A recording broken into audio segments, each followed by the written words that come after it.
Welcome to the Road to Happy Valley. I'm your host, Noah Malone. I am new to the state media team. Really grateful for the opportunity. Amari Evans, junior wide receiver. Trey Wallace, redshirt junior wide receiver. And then Bo Perbula, redshirt sophomore quarterback. So I wish all of those guys the best of luck. The culture and the recruiting classes that James Franklin has been able to build over these last few years, I feel like we're in a really good position.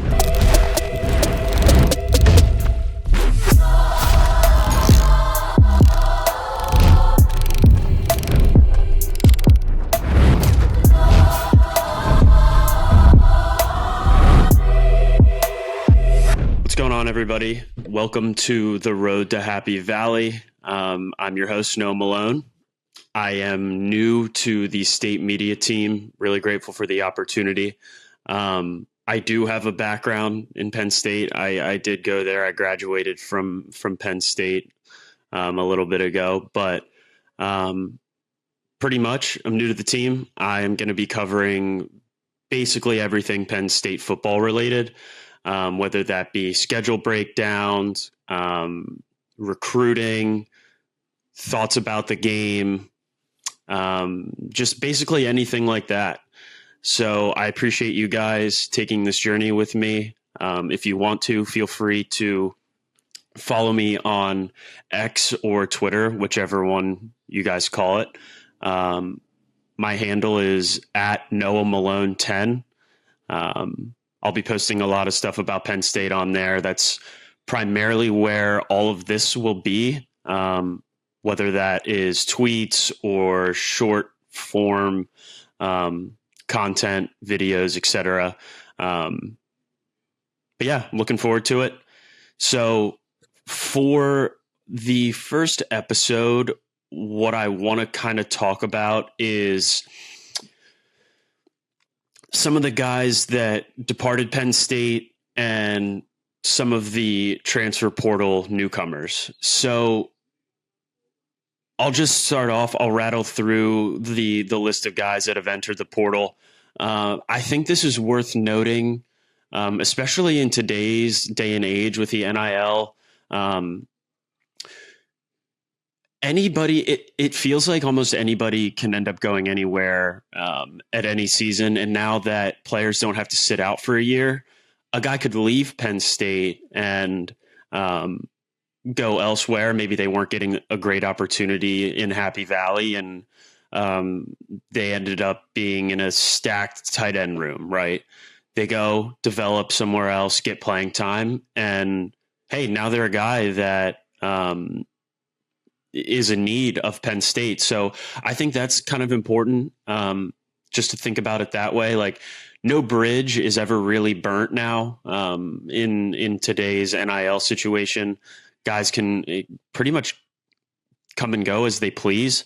So just as something to keep an eye out, something to think about as we kind of move forward with this. But to start out, a handful of guys enter the transfer portal for Penn State this season. I'll just rattle through the list. I apologize if I butcher anybody's name. For starters, Fayeseu Olule, redshirt senior wide receiver. Jerry Cross, redshirt sophomore tight end. He's going to Memphis. This was actually a guy that when he committed to Penn State, I was really excited about. I thought that he was going to be a big time player for us. It just so happens that we have one of the best tight end rooms in the country. And he kind of got stuck behind Khalil Dinkins and Luke Reynolds at this point. So Jerry Cross is headed to Memphis. T.A. Cunningham, freshman defensive lineman. Jason Estrella, redshirt junior wideout. Tyler Johnson, redshirt sophomore wideout. Mekhi Flowers, redshirt sophomore. He was listed as a safety at Penn State, but played wide receiver. And then some of the more familiar names: Cam Miller, junior cornerback. Tyrese Mills, redshirt junior safety. Amari Evans, junior wide receiver. Trey Wallace, redshirt junior wide receiver. and then Bo Perbula, redshirt sophomore quarterback. So I wish all of those guys the best of luck. Who knows? Maybe we end up seeing them back in Happy Valley for some of those guys that are that have some eligibility left. But like I said, anything can happen now, especially with the way that NIL is. We have a couple of guys that are going to the draft. There's 7 of them as of now. I don't want to really get too much in depth with this piece of it because I think it's worth going more in depth down the road as we approach the NFL draft. I think that'll make for some better videos, for some better content, and we can really get into it and really break it down for these guys. But I'll rattle off the 7 guys: tight end Tyler Warren, edge Abdul Carter, safety Jalen Reed, corner Jalen Kimber, safety KJ Winston, linebacker Kobe King, and then wide receiver Julian Fleming. A lot of those guys played really important roles for Penn State this season, and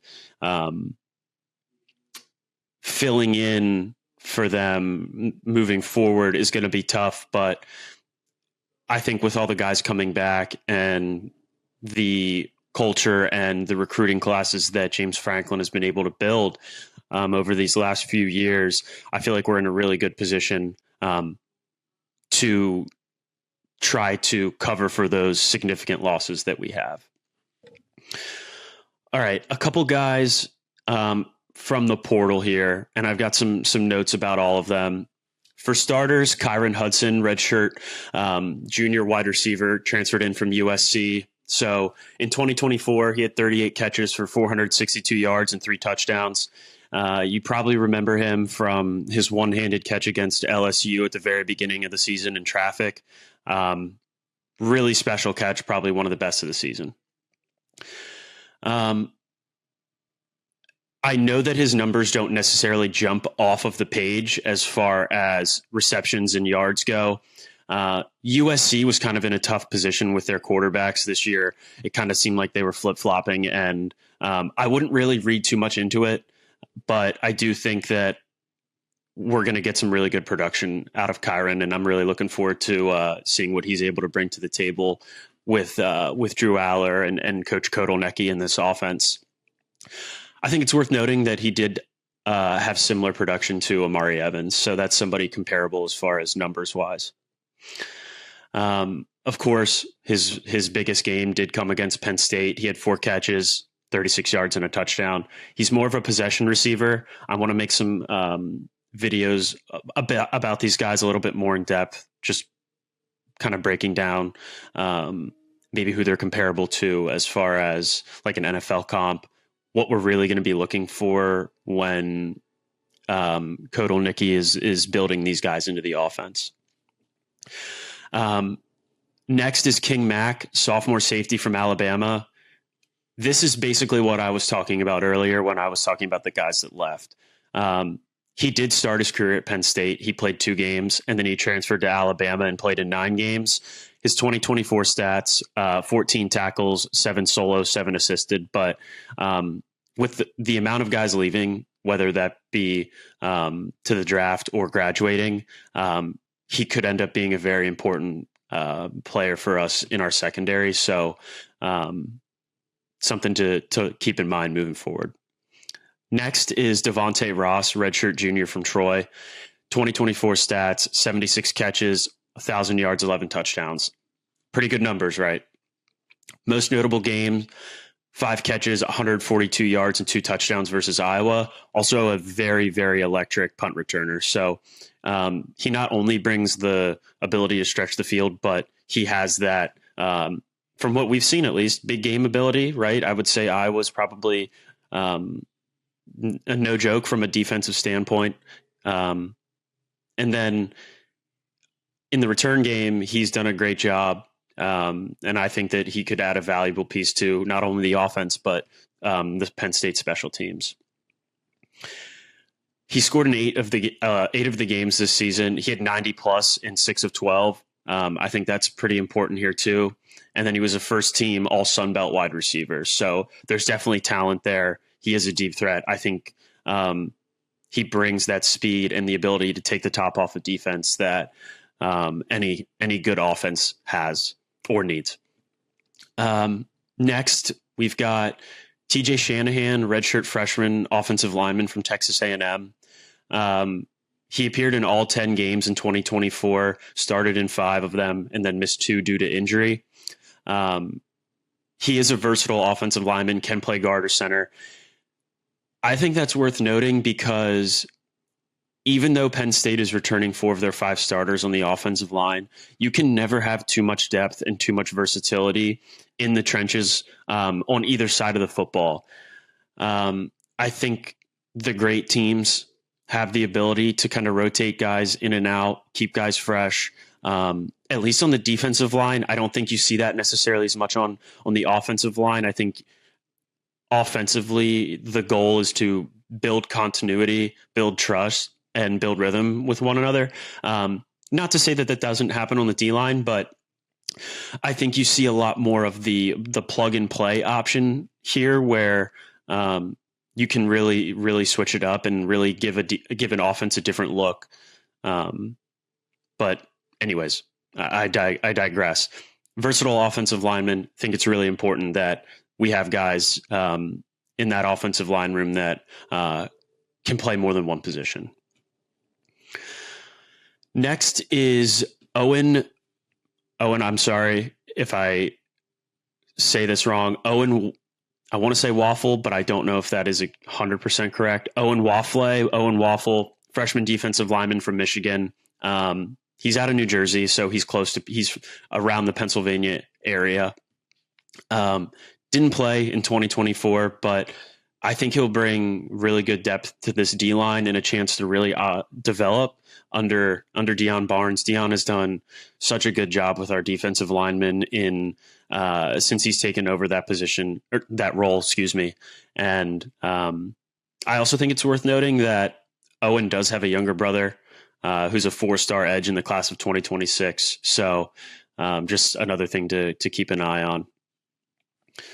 Last is Anai White, junior edge from Texas A&M. In 2024, he only appeared in 1 game. Didn't get a ton of playing time at Texas A&M. He was battling a season-ending knee injury in 2023. This kid was one of the best coming out of high school. He was the 2nd best prospect in PA, 45th best in the country. He did end up visiting Penn State a couple times during his recruiting process, but he ended up choosing to be a part of that 2022 Texas A&M class that was like one of their best classes of all time. So, again, I think he's going to step into a situation where you have a great defensive line coach in Deion Barnes, and if he can stay healthy, who knows? Great opportunity for a guy like that to get on the field and really make the most of it. That pretty much wraps up this first episode.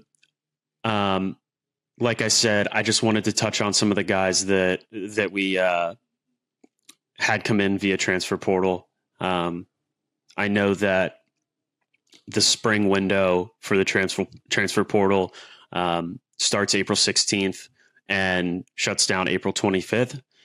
I don't know of any moves that are looming at this point, but as we continue to get closer to that date, obviously more information will come out. You'll know my thoughts on it. There'll probably be a couple videos as far as guys that Penn State should target. But that pretty much wraps up this first video for you guys. Let me know what you guys think. Let's go. We are.